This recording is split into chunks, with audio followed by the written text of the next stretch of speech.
And we are back. United Charter High Schools has been ranked among the best in the state, reflecting a commitment to academic excellence, extracurricular opportunities, as well as student development. Now, serving nearly 3,000 students across the Bronx, Brooklyn, and Queens, this network has been dedicated to nurturing future leaders through a supportive, diverse environment.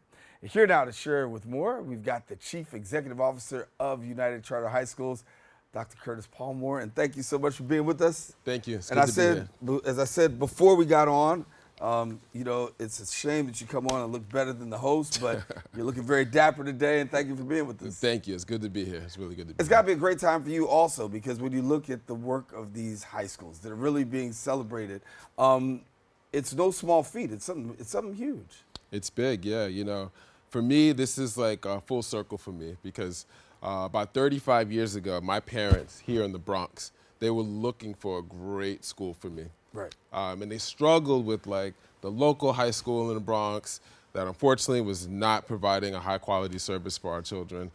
So for me to have the opportunity to work with 7 great high schools that are providing a high quality education, that are getting kids into great colleges, that are putting them on a pathway to the great careers is just fulfilling to me. So it's really great to be a part of this work. So you have charter schools now that are nationally recognized. We do. Yes, and we do. And we've got 9 of them, right? We have 5, right? So we have 7 high schools within our network. Okay. 2 of our schools are ranked in the top 10 in the niche rating for 2025.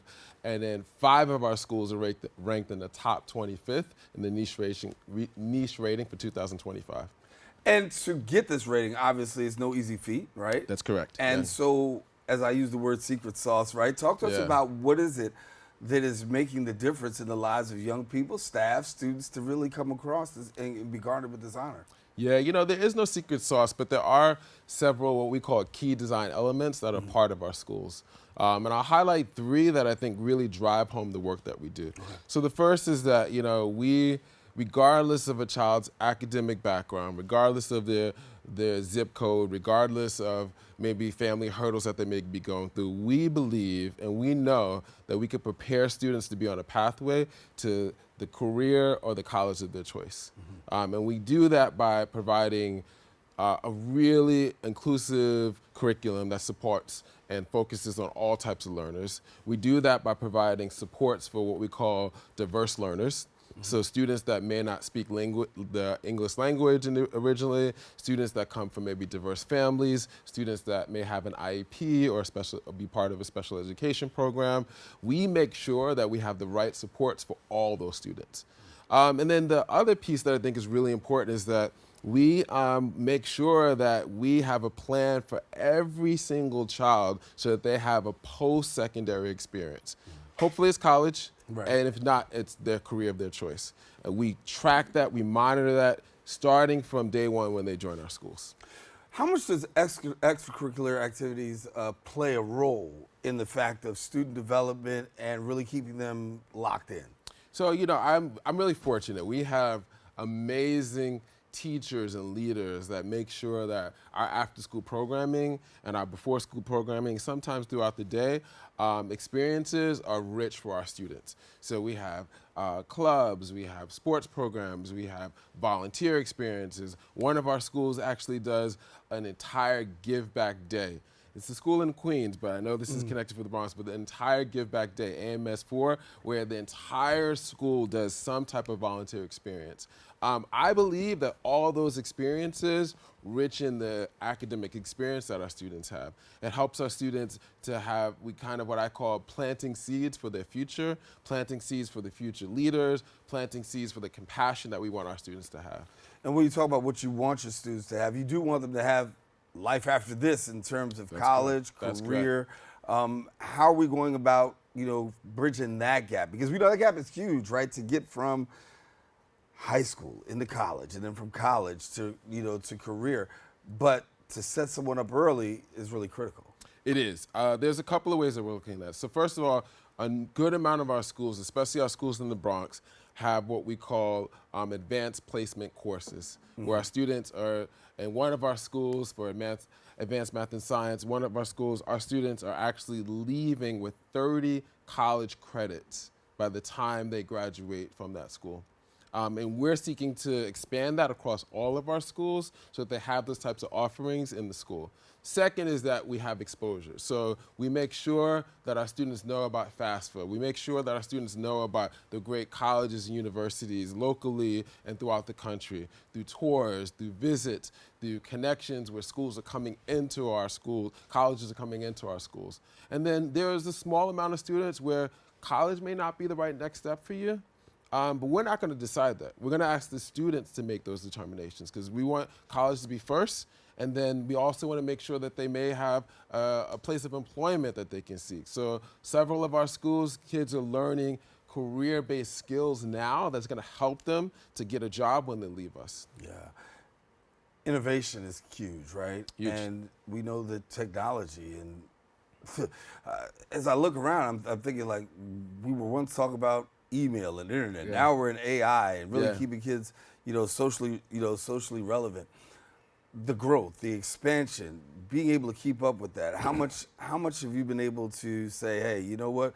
We're keeping up with the curve. We're keeping up with the trend. We're getting our students, locked in, Yes. so that way they're ready for this future, not just in STEM, but just in life.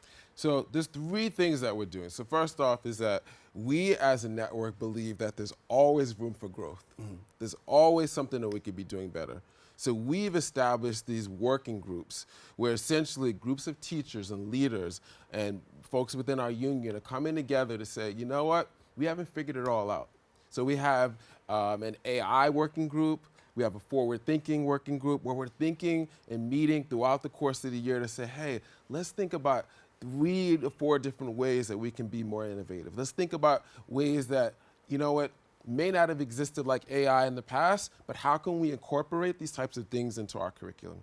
So that's the first thing. This year, we also are starting a student advisory council with 2 students from every single school are working with me, our chief academic officer, our chief financial officer, to have basically innovation across our schools, where we're talking with our students around things that are important to them and figuring out ways that we can do our work even better. Yeah. I want to give a shout out to these schools here, and you tell me if I got it right now. They're, let's see here, 3,000 schools, the Bronx, Brooklyn, Queens. That's correct. 7 schools in the network. 5 right here in the borough of the Bronx. Now, I need you to know we do the Bronx as well as Manhattan, so Manhattan gets love here. But today we're talking about the Bronx. United Charter High School for Advanced Math and Science, MS2, number 3 in the Bronx. United Charter High School for Advanced Math and Science, number 9 in the Bronx. United Charter High School for the Humanities, number 11 in the Bronx. United Charter High School for the Humanities, number 17 in the Bronx. And then the United Charter High School for Advanced Math and Science, number 25, also in Brooklyn. That's correct. And so, you got a lot to be proud of here. We do, and that first school that you mentioned, Advanced Math and Science 2, is actually a federally acknowledged blue ribbon school. Wow. So it was the only school in 2022 that received that award as well. That's just a great sign of the academic excellence that we're promoting within our organization. Well, Dr. Palmore, before we go any further, let me ask the question, what's next? I mean, you got all this great success. What happens next? What's next is that we want to find more families that could be a part of this work, more students that could be a part of this work. We encourage all families to go to unitedcharter.org, click on the enroll button. That will take you to a pathway to ultimately sign up to either be a part of our enrollment process or find out more about our schools. We hear a lot about parent involvement and how critical that is for a student to be able to have that success that they actually need. Given the fact that you've got success here, can you give us a little insight as to what kind of level of parental involvement are you seeing in the lives of your students? So, our parents and our students are the best part of our work. Our parents, have sought out to find out who we are. We're not the automatic option because we're not the traditional public school. We are a charter school, so they have to enroll in us. That brings a level of excitement and energy that I've seen thus far that continues throughout the course of their work while their children are at school. I feel very fortunate to serve so many families that are part of our work. Dr. Curtis Palmore, Chief Executive Officer of the United Charter High Schools. Congratulations again, my brother. Thank you so much. Glad to have you with us. And listen, want more information, please do me a favor, visit the website, unitedcharter.org. Don't go anywhere. We've got more show coming up right after this.